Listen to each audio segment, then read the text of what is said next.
السلام عليكم، ازيكم؟ ايه الاخبار؟ انا محمود امين ودي قناتي امينو فيج، وده تاني فيديو في سلسله دراج ان 2 مينتس، السلسله اللي بنجيب فيها دواء ونتكلم عليه في اقل من دقيقتين. يلا بينا نبدا.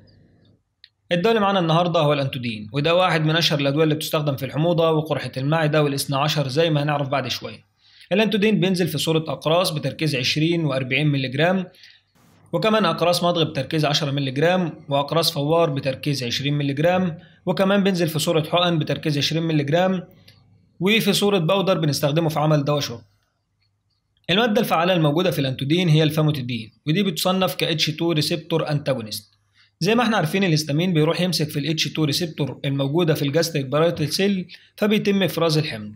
الفاموتيدين بيروح يقفل ال H2 ريسبتور وبالتالي بيقلل إفراز الحمض، علشان كده بنقول عليها H2 ريسبتور بلوكر أو H2 ريسبتور أنتاجونست.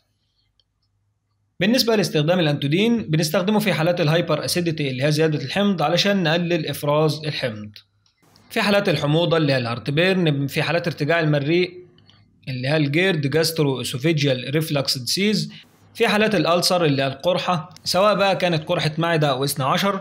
كمان بنستخدمه في حالات الزولينجر إليسون سندروم، ودي حالة بيزيد فيها إفراز الحمض من المعدة. لو جينا نتكلم عن الجرعة بتاعت الأنتودين، أشهر حاجتين عندي الأقراص اللي هم تركيز 20 و40 والحقن.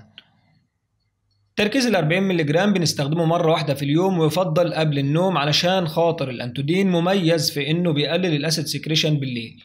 تركيز 20 مللي جرام ممكن نستخدمه مرتين في اليوم.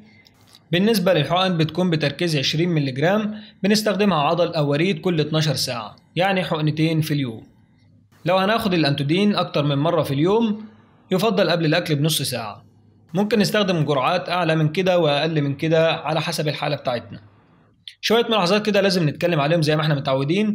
في حالات الحمل والرضاعة بنستخدمه عادي جدا. في حالات الرينال امبيرمنت اللي هي مشاكل في الكلى، لو الكرياتينين كليرنس أقل من 50 بنقلل الجرعة للنص. في حالات مشاكل الكبد بنستخدمه بس بحذر.